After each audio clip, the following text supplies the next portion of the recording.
사랑하는 대청교회 성도 여러분, 이 말을 여러분들과 얼굴을 대면해서 다시 할 수 있게 돼서 너무너무 감사합니다. 얼마나 감사한지 모르겠습니다.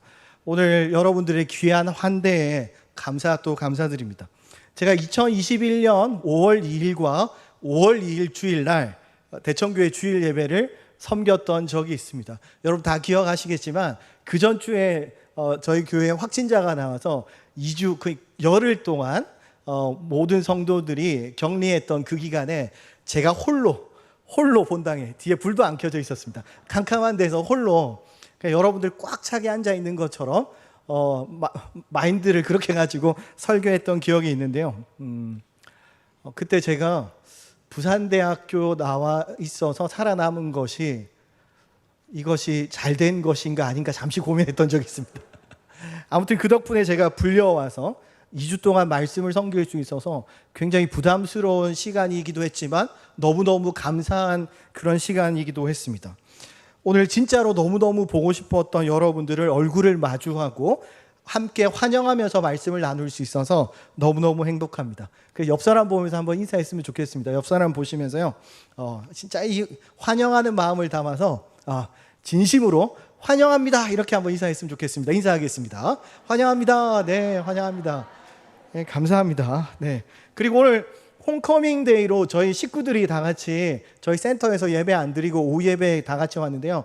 저희 친구들 향해서는 한국어를 다 잘하지만 그래도 환영하는 마음을 담아서 후아닝이라고 한번 환영하는 인사를 했으면 좋겠습니다. 인사하겠습니다. 후아닝. 네.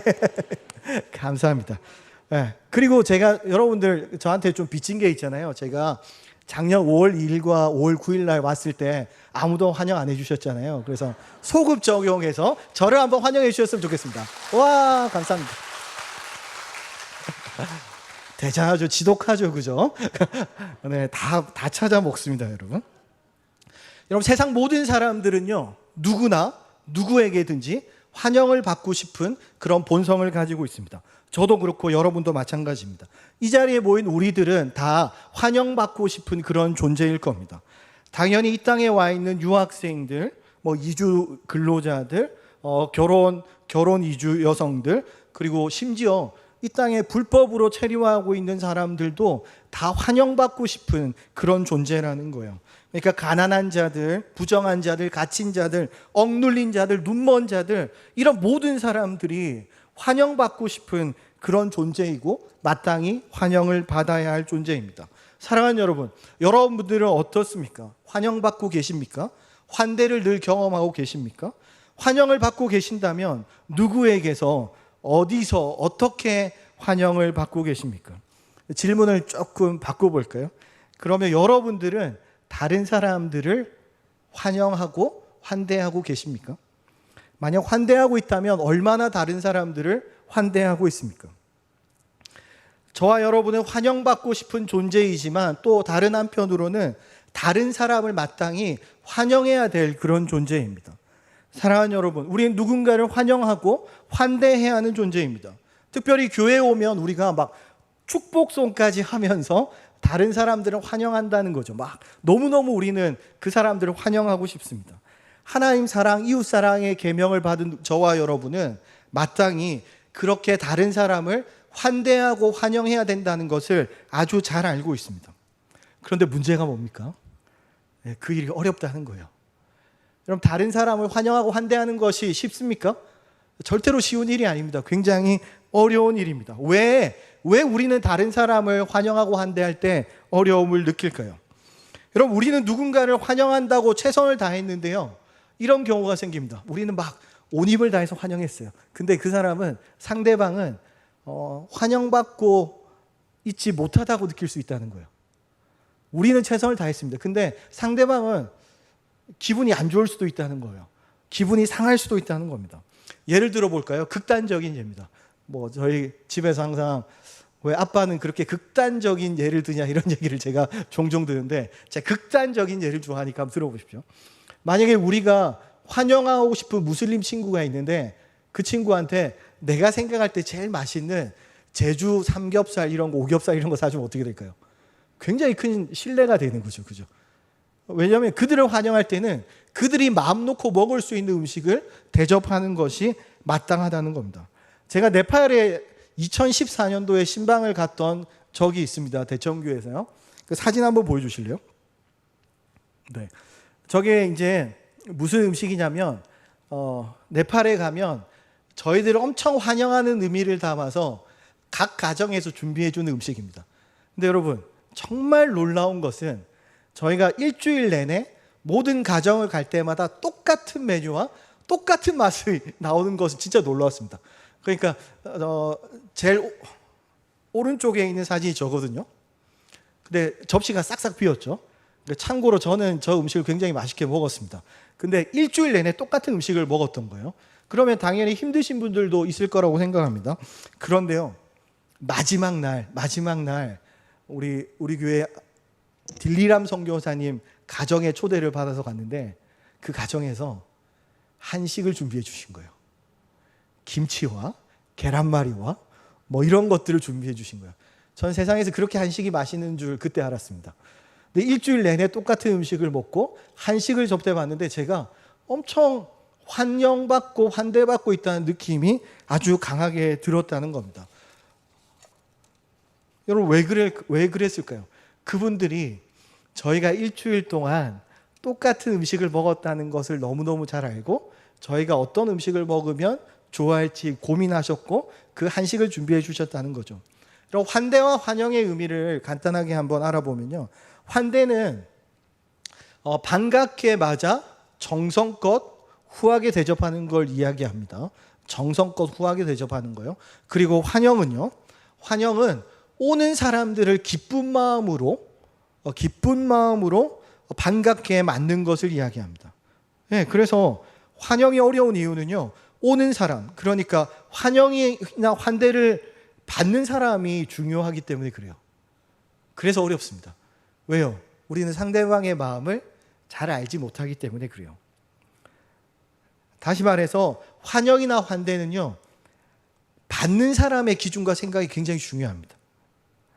우리는 진심으로 기쁜 마음으로 환영했는데 받는 사람들이 부담스럽거나 기분이 상하는 일이 얼마든지 일어날 수 있다는 거예요.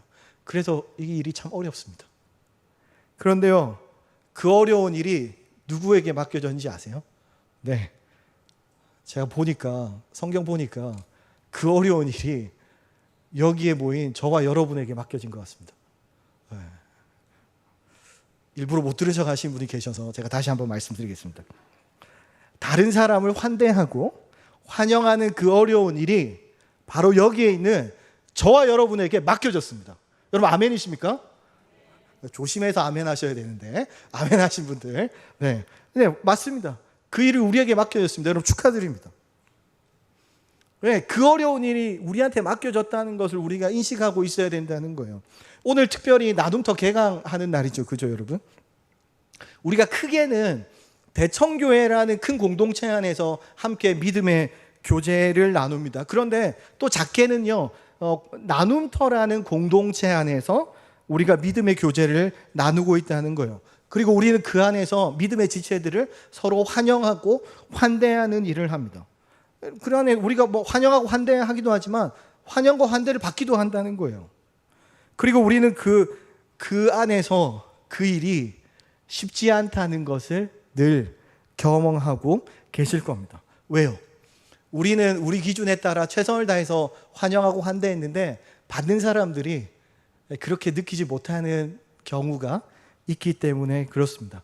만족스럽지 못할 수도 있다는 거죠. 사랑하는 여러분, 다시 한번 말씀드릴게요. 환영과 환대는요, 내 기준으로 하는 것이 아닙니다. 그러니까 누군가 환영하고 환대하려면 먼저 자기 기준을 내려놓을 필요가 있는 거예요. 돌보미 여러분, 나눔터 안에서 한 영혼 나눔이들을 섬기는 것이 쉽지 않으실 겁니다. 여러분들이 기쁨으로 섬기시지만 한 사람 한 사람 환대하는데 여러 가지 어려움들이 있을 겁니다. 여러분들이 최선을 다해서 섬기신다고 해도 만족하지 못하는 분들이 분명히 계실 겁니다. 그런데 여러분 그거 아세요? 우리 혼자의 힘으로는 모든 사람을 다 환영하고 환대하는 것이 불가능하다는 거예요. 그리고 그 일을 섬기는 돌보미들도 환영받고 환대받고 싶은 그런 존재라는 거예요. 그러니까요, 나눔터 안에서는 누구 어떤 사람이, 특정한 사람이 그냥 섬기고 특정한 사람이 환영하고 환대하는 것이 아니라 그 안에 속한 모든 지체들이 서로 환영하고 환대하는 그 일에 대해서 책임을 가져야 한다는 것입니다. 우리는 교회 안에서, 나눔터 안에서, 어떤 공동체 안에서 우리가 받기만 하는 그런 존재가 아니라 환영을 하고 환대를 해야 되는 그런 존재라는 거예요. 사랑하는 여러분, 다른 사람을 환영하고 환대할 때 정말 어려운 이유는 정말 우리도 모르는 사이에 우리 기준으로 계속 그 일을 하려고 하기 때문에 그런 겁니다. 이렇게 하면 좋아하겠지? 야, 이 정도 하면 뭐, 와, 대박이지 뭐. 이 정도 하면 뭐 그냥 끝이다, 끝. 최고야, 대박이야. 뭐 이런 생각들을 우리가 한다는 거죠. 근데 더 재밌는 사실 하나 알려드릴까요? 우리 마음 가운데 우리가 환영하고 환대해야 될 대상을 우리 기준으로 정한다는 거예요. 한번 잘 생각해 보십시오. 우리가 누구를 환영하고 환대하는데 우리가 모든 사람을 다 환영하고 환대해야 된다고 우리가 머리로는 생각하지만 실제로는요, 저 정도 되는 사람이면 내가 환영할 수 있을 것 같아. 저 정도 말이 통하는 사람이면 내가 환대할 수 있을 것 같아. 그렇게 생각한다는 거예요. 우리 속마음 깊숙이 내려가면 우리 마음 가운데 그런 일들이 일어나고 있다는 겁니다. 우리는 다른 사람을 환영하고 환대하는 그 일조차도 우리의 이기적인 욕심, 우리의 이기적인 본성에 따라서 한다는 것입니다. 여러분, 제가 대청교회에서 중국 유학생부를 거의 7년 가까이 섬겼는데요. 저희가 선생님들과 이렇게 온 힘을 다해서 열심히 섬길 때 우리 안에 여러 가지 고민들이 분명히 있었습니다. 우리 선생님들이요, 정말 온 힘을 다해서 애를 써서 우리 친구들을 뭐 때로는 자녀처럼, 친구처럼 그렇게 환영하고 환대했습니다. 근데 문제는 시간이 조금 지나면 학생들이 계속 돌아가는 거예요. 그게 굉장히 마음 아픈 그런 일이었습니다. 정말 열심히 섬겨서 어느 정도 하나님을 알고 세례를 받고 믿음을 고백하면 중국으로 돌아가고, 또 조금 이제 우리랑 친해져서 교제할 만하면 중국으로 돌아가고, 뭐 이런 일들이 우리 안에 계속해서 일어났습니다. 고민이죠. 너무너무 힘든 일이었습니다. 왜요? 우리 안에서 어떤 질문이 생겼냐면, 그러면 우리가 이 친구들을 어디까지, 얼마만큼 섬겨야 할 것입니까? 이 친구들을 언제까지 우리가 환대해야 될 것입니까? 이런 질문들이 우리 안에 생겨나기 시작했다는 겁니다. 여러분, 우리는 얼마만큼, 언제까지, 어떻게 이 사람들을 환영하고 환대해야 될까요? 여러분, 이런 질문이 나오는 것은요, 쉽게 나올 수 있는 그런 질문이 아닙니다. 정말 온 힘을 다해서 섬기고 정말 지칠 때까지 섬긴 이후에야 이런 질문이 나올 수 있습니다. 나눔터 안에서 한 분 한 분 섬기는 것이 쉽지 않으실 텐데, 여러분들도 아마 그 섬기면서 아마 분명히 비슷한 고민들이 있을 거라고 생각합니다. 여러분들이 최선을 다해서 섬겼는데 도대체 언제까지, 내가 어디까지 우리 안에 있는 지체들을 환영하고 환대하고 사랑하면서 섬겨야 할까, 이런 고민들이 분명히 있을 거라고 생각합니다. 돌보미 여러분, 여러분 마음속에 와, 난 올해까지다, 딱 올해까지만 하고 그만둬야지라고 생각하고 계신 분이 계신다면 한번 손 들어 주십시오. 3, 2, 1, 땡. 한 분 손 드셨습니다. 너무 빨리 손 드셨어요. 원래 손 들기 전에 제가 3, 2를 하려고 했는데 한 분 손 드셨는데, 한 분 인정. 자, 저기 교구 목사님, 전도사님 한 분 빼고 다른 분들은 내년에도 계속 섬기는 걸로 그렇게 알고 계시면 될 것 같습니다. 그럼 진짜 힘든 일이에요. 어쩌면 매년 그냥 올해까지만 하고 싶다는 그런 생각들을 하실 겁니다. 힘든데, 어려운데, 어떻게 해야 될지 잘 모르겠는데 계속 환영하고 환대하라고 하니까 우리는 거기서 많은 어려움을 경험합니다. 근데 오늘 본문에서 뭐라고 이야기합니까? 1절에서 형제 사랑하기를 계속하고라고 이야기합니다. 여러분, 저도 이런 똑같은 고민들을 했는데 형제 사랑하기를 계속하라고 이야기합니다. 여기서 말하는 형제는 믿음의 동력자들, 공동체 안에서 우리의 지체들을 말합니다. 어떻게 하라고 합니까? 언제까지 사랑하라가 아니라 지속적으로 계속해서 끝까지 사랑하라고 우리한테 말씀하고 있습니다. 사랑하는 대청교회 성도 여러분, 우리는 한 형제 자매입니다. 그리고 우리는 서로 사랑해야 됩니다. 마땅히 서로 사랑해야 됩니다. 언제까지요? 네, 계속해서 끝까지 그렇게 사랑하라고 하나님께서 말씀하시는 거예요. 여러분, 혹시 아직까지 사랑하지 못하는 지체들이 있습니까? 포기하십시오. 사랑하지 않기로 작정한 걸 포기하십시오. 언젠가는 사랑해야 됩니다. 그럼 언젠가는 사랑해야 됩니다. 우리가 저 천국에 같이 갈 텐데 그냥 여러분 영원히 미워하실 겁니까? 저 천국에 가서도 영원히 얼굴 안 보실 겁니까? 영원히 멀리 하실 겁니까? 그런 일은 일어나지 않습니다. 여러분, 언젠가는 그곳에서 만나서 우리가 영원히 함께해야 될 지체라는 거예요. 그래서 포기하시기 바랍니다. 네. 사랑하지 않기로 작정한 그 일을 포기하시기 바랍니다. 영원히 봐야 될 사람들입니다. 물론 현실 세계에서는요, 아주 솔직하게 말씀드리면 그냥 우리가 살아가는 이 세상에서는 얼굴만 봐도 은혜가 되는 사람도 있지만 얼굴만 봐도 은혜가 안 되는 사람들이 있을 겁니다. 네. 웃으시는 분들은 동의하시는 걸로 알고 있겠습니다. 저 멀리서 목소리만 들려도 그냥 막 피해가고 싶은 그런 때가 있습니다. 그냥 이유는 모르겠는데 나만 보면 괜히 날카롭게 대하는 사람들이 분명히 있을 겁니다. 그런데요, 하나님께서는 그 사람들을 환영하고 환대하라고 말씀하십니다. 놀랍지 않습니까? 너무 힘든데 어떻게 그 사람들을 다 환영하고 환대합니까?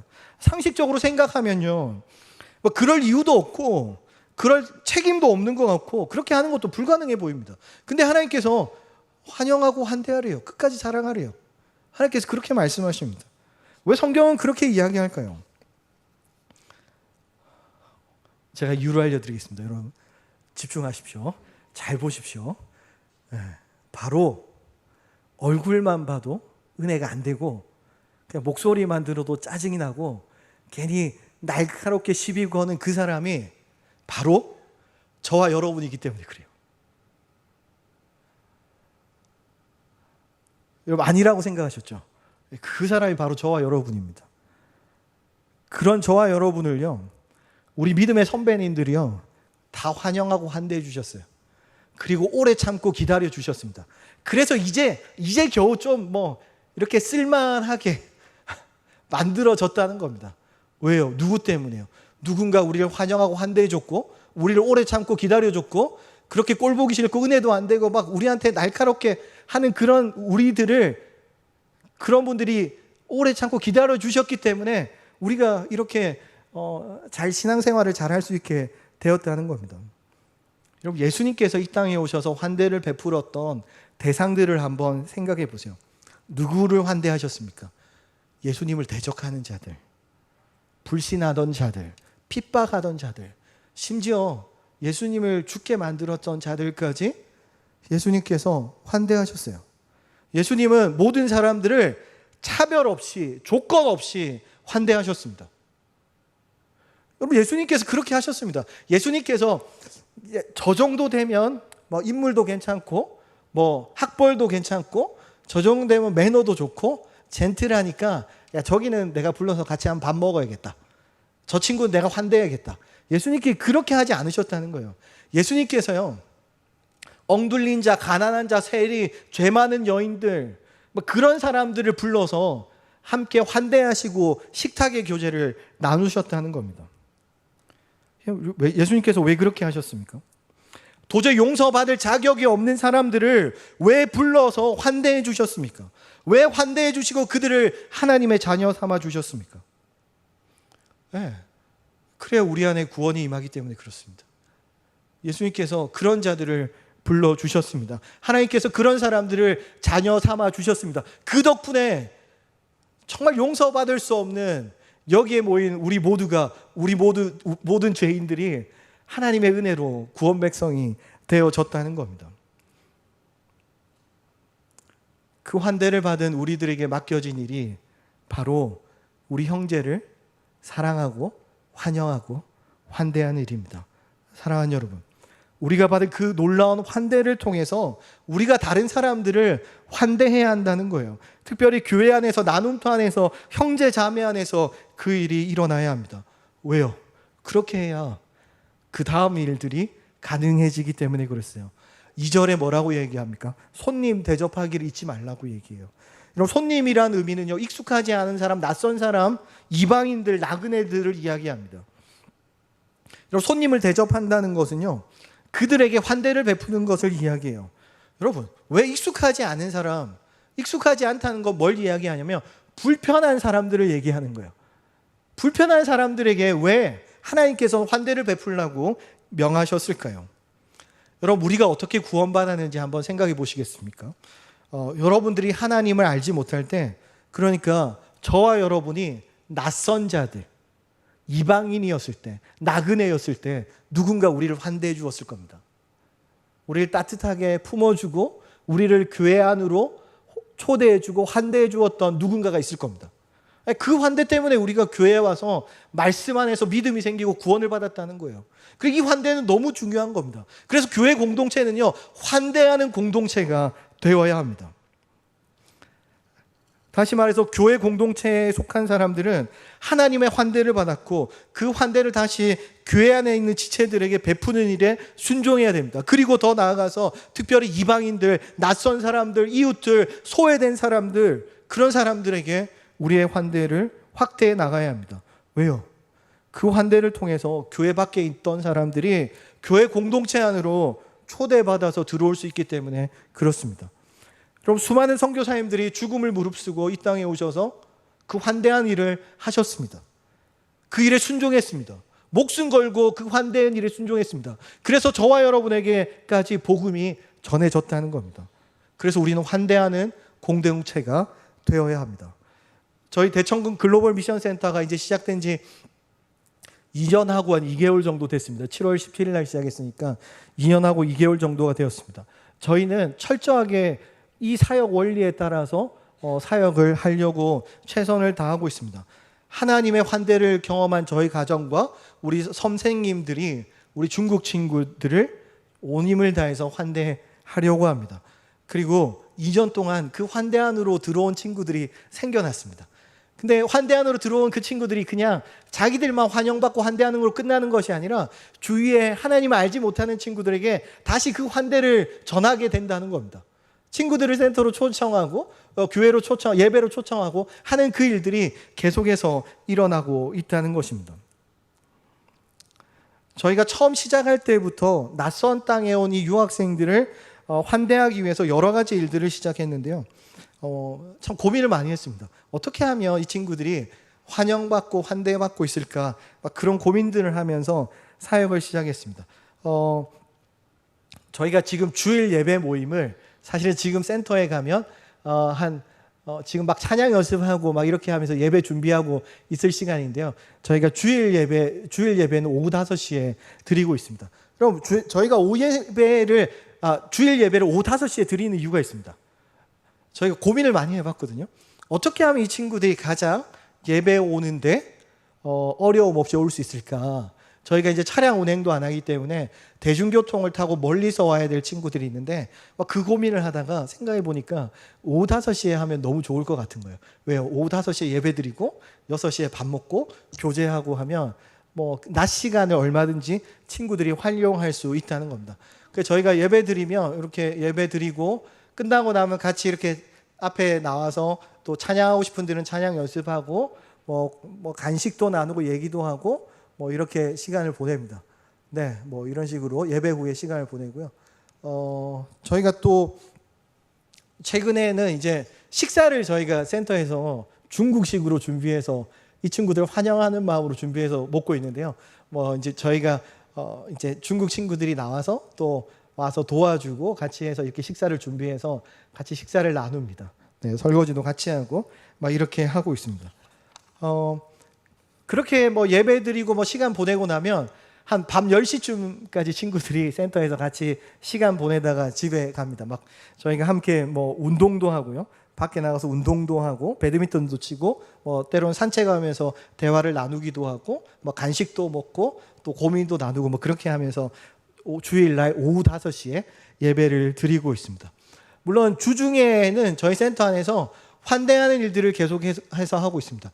이 친구들한테 저희가 센터에 나가서 제일 처음으로 고민했던 게 이 친구들한테 가장 필요한 게 뭘까 고민할 때 논문 쓰는 걸 굉장히 힘들어했습니다. 당연하겠죠. 왜요? 외국 땅에 와서 한국어로 논문을 쓰는 게 굉장히 쉽지 않았을 겁니다. 왜냐하면 저희도 한국 사람이 한국어로 논문 써도 굉장히 스트레스가 되는데 외국 유학생들이 한국어로 논문 쓰는 거 많이 힘들었을 겁니다. 그래서 저희 선생님 한 분이 섬겨주셔서 이 친구들과 함께 논문 수업을 시작했습니다. 그래서 꽤 많은 친구들이 함께 논문 수업에 나와서 논문 수업을 듣고 논문을 실제로 박사, 석사 논문을 쓰고 졸업해서 돌아간 친구들도 많이 생겼습니다. 그리고 또 하나 저희가 계속해서 하고 있는 사역은 미술 치료, 미술 수업을 하는데요. 저희가 막 이 사역을 시작하면서 제가 아는 분이 이런 미술 힐링, 아트 힐링 센터를 시작하신 거예요. 그래서 제가 사실 직접적으로 아는 분은 아닌데 건너서 제가 한번 뵙자고 말씀드렸고 저희 센터에 와서 이런 취지를 말씀드렸습니다. 우리가 유학생들을 섬기고 있는데 이런 미술 수업을 하면 이 친구들 어떤 심리나 이런 마음에 굉장히 안정이 될 것 같습니다. 조금 같이 해보면 어떨까요? 했는데 그 선생님이 아주 흔쾌히 섬겨주셨습니다. 그래서 이제 다음 주부터 3기가 시작하는데요. 학생들을 계속 4명씩 이렇게 해서 한 6개월씩 계속 미술 수업을 계속해서 해나가고 있습니다. 그리고 저희가 영어 회화 수업도 개설했던 적이 있는데 미국에서 공부하는 22살, 21살 된 자매가 저희 센터를 좀 섬기고 싶다고 해서 영어 회화 클래스를 개설해서 같이 수업을 했던 적도 있고 이 장면은 이 친구가 땡스기빙 데이 때 어떤 미국의 문화나 이런 것 조금 같이 나누고 싶다 해서 본인이 직접 다 한 거 아닌 것 같아요. 엄마랑 같이 한 것 같은데 음식을 다 해와서 저희가 함께 또 땡스기빙 데이 때 이렇게 음식 먹고 나누고 했던 기억도 있습니다. 저희가 또 친구들이 악기 같은데 굉장히 관심이 많거든요. 그래서 오늘도 여러분 보시면 악기를 저희 중국 친구들이 드럼도 하고 기타도 하고 다른 악기들 안 되는 악기들은 선생님이 섬겨주시지만 점점 악기를 이 친구들이 많이 배워가고 있습니다. 드럼도 배우고요, 기타도 배우고 이렇게 하면서 계속해서 이렇게 해가고 있습니다. 그래서 마치고 악기 연습도 하고 악기도 배우고 이런 시간들도 저희가 가지고 있습니다. 최근에는요 저희가 여름에부터 시작했는데 저희가 매주 수요일은 과일데이로 이렇게 보내고 있습니다. 그럼 잘 아시다시피 제가 먹는 거 굉장히 좋아하잖아요. 그래서 제 기준에 생각해 보니까 이 친구들이랑 과일 먹으면 되게 좋을 것 같더라고요. 그래서 사실 혼자 대부분 살기 때문에 예를 들어 수박이나 이런 과일은 시도하기 굉장히 어려울 것 같더라고요. 그래서 저희가 수박 한 덩이를 사서 냉장고에 넣어놨다가 시원하게 해서 수요일 저녁에 저희 센터가 굉장히 자유롭거든요. 그래서 한 7시 반부터 10시 사이에 오면 언제든지 함께 와서 과일도 먹고 얘기도 나누고 그리고 수요일은 저녁은 또 그렇게 하는 시간들로 보냅니다.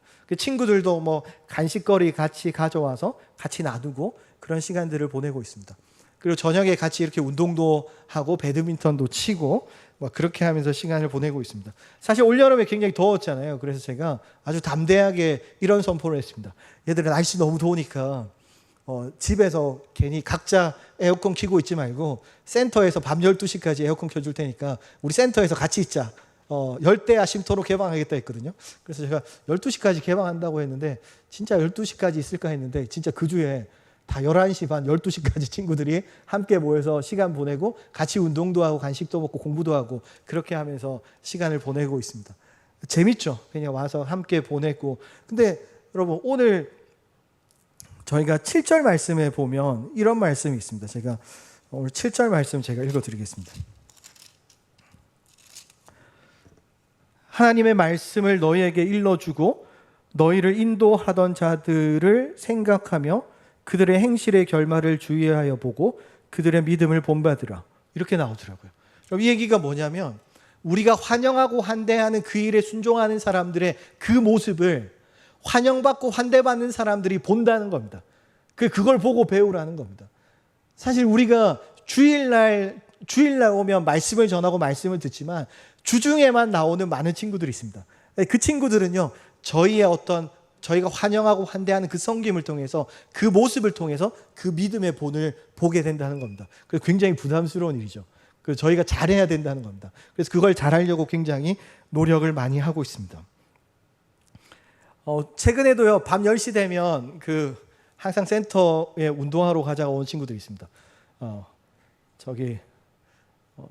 제 다이어트를 위해서 친구들이 헌신하고 있죠. 그래서 항상 목사님 운동 가요 이렇게 카톡이 오면 같이 제가 기다렸다가 밤 10시에 온천천을 걷고 뛰고 배드민턴 치고 그렇게 하고 있습니다. 그래서 밤에 오시면 저희와 함께 운동도 하실 수 있고, 수요일 날 오시면 과일도 함께 나누실 수 있고, 주중에 오시면 저희가 여러분들도 얼마든지 환영하고 그런 일들을 계속하고 있습니다. 추석 때는 최근에 이제 추석 때 중국 유학생들이 사실 기숙사에서 식사도 준비가 안 되고 식당들도 많이 문 닫습니다. 물론 요즘은 배민이란 좋은 것이기 때문에 밥을 굶지는 않지만, 추석 때 명절날 고향에 돌아가지 못하는 중국 유학생들, 부산에 있는 중국 유학생들 한 200여 명이 온천교회에 모여서 저희가 추석 수련회, 차이스타 수련회도 진행했습니다. 그래서 저희가 여러 가지로 이 친구들을 섬기기 위해서 많은 일들을 하고 있습니다. 사랑하는 여러분, 저희가 일을 할 수 있는 이유가 뭘까요? 일을 할 수 있는 이유는 딱 한 가지입니다. 저희가 하나님께 그 환대를 먼저 받았고 대청교회를 통해서 그 환대를 경험한 사람들이기 때문입니다. 대청교회가 저희를 환대해 주지 않으면 저희는 이 사역을 할 수가 없다는 거예요. 여러분들이 바깥에 있는 그런 이방인들, 이주민들, 낯선 자들을 환영하고 초대했기 때문에 이 일이 있을 수 있었다는 겁니다. 10여 년 전에 네팔 지체들과 중국 유학생들을 저희가 환대했잖아요. 그들을 초대했습니다. 그들을 우리 공동체 안으로 들어올 수 있는 공간을 우리가 마련해 주었다는 겁니다. 그럼 굉장히 중요한 이야기입니다. 우리가 그들을 환영할 때 그냥 그들을 환영해서 이곳으로 끌어당겨서 우리가 원하는 모습으로 만들어가는 것이 아니라, 그들이 이 자리에 와서 환영하는 공간 안에서 그들이 스스로 하나님을 알아갈 수 있는 그런 공간을 만들어주는 것이 굉장히 중요하다는 겁니다. 저희가 그 일에 순종했고 그 일을 통해서 대청교회 안에서 중국 유학생들 60여 명이 이곳에서 세례를 받았습니다. 그리고 대청 글로벌 미션 센터를 통해서 처음 복음을 들은 친구들이 계속해서 나오고 있다는 겁니다. 우리는 우리의 환대를 통해서 그들이 교회 공동체 안으로 들어오고 그들이 다시 그 환대를 베푸는 그 순간까지 우리가 성장할 수 있도록 저와 여러분 함께 기도했으면 좋겠습니다. 그리고 저희 센터는 언제든지 여러분 열려 있습니다. 그래서 지나가시다가 불이 환하게 켜져 있으면 고민 안 하시고 언제든지 들어오시면 저희가 여러분들을 최선을 다해서 환영하고 환대하도록 하겠습니다. 사랑하는 여러분, 저는 식구라는 말이 참 좋습니다. 식구라는 말이 참 좋습니다. 코로나 이후에 식구라는 말이 진짜 더 좋아졌습니다. 왜 그럴까요? 식구는요, 어떠한 순간에도 같이 마스크를 벗고 함께 식사를 나눌 수 있는 그런 관계이기 때문에 그렇습니다. 코로나가 엄청 심할 때 있잖아요. 막 60만 명이 나올 때도 저희 센터 안에서는 친구들과 같이 주일날은 그렇게 못하지만 주중에는 함께 모여서 같이 밥 먹고 교제하고 그런 일들이 계속 있었습니다. 주일 예배를 온라인으로 드려야 해서 좀 힘든 순간들도 있었지만 주중에는 계속 친구들 만나서 교제하고 밥 먹고 하는 그런 일들이 저희 안에 계속 일어나서 제가 낙심하지 않았던 것 같습니다. 그래서 저는 저희 센터 친구들을 식구라고 부릅니다. 식구. 같이 밥 먹는 사람들. 여러분, 우리가 흔히 이야기하는 권속, 비슷한 말이죠. 같은 한 일가에서 같이 식사를 나누는 사람. 그런 뜻입니다. 여러분들의 식구는 누구입니까? 예수님의 식구는 누구였습니까? 예수님이 어떤 사람들을 불러서 함께 식탁의 교제를 나누었습니까? 여러분들은 누구랑 가장 많이 함께 식탁의 교제를 나누십니까? 여러분들은 낯선 이방인들, 교회 밖에 있는 사람들과 언제 식사를 하셨습니까? 예수님께서는 조건 없이, 편견 없이 모든 사람들과 그들을 환영하고 식탁의 교제를 나누셨습니다. 그리고 그 일이 저와 여러분에게 맡겨졌습니다. 바로 그 일이 편견 없이, 조건 없이 다른 사람을 환대하고 환영하는 그 일이 바로 저와 여러분에게 맡겨졌습니다. 그리고 그 일에 우리가 순종해야 될 줄로 믿습니다. 여러분, 어렵죠. 힘들죠. 그리고 어떻게 해야 될지 잘 모를 수도 있습니다. 그런데요, 여러분, 사랑하면요, 진짜 사랑하면, 정말 우리가 온 힘을 다해서 사랑하면 100%는 아니지만 어떻게 해야 될지 조금씩은 보이는 것 같습니다. 우리가 그들을 어떻게 환영해야 될까, 그들을 어떻게 섬겨야 될까 조금씩 알게 되어 가는 것 같습니다. 사랑하는 여러분, 예수님이 하셨던 것처럼, 예수님께서 하나님의 말씀에 순종해서 하셨던 것처럼 이 땅에 있는 모든 사람들을 편견 없이, 조건 없이 환대하고 환영하고 사랑할 수 있는 그런 저와 여러분 되어지시기를 주님의 이름으로 축복합니다.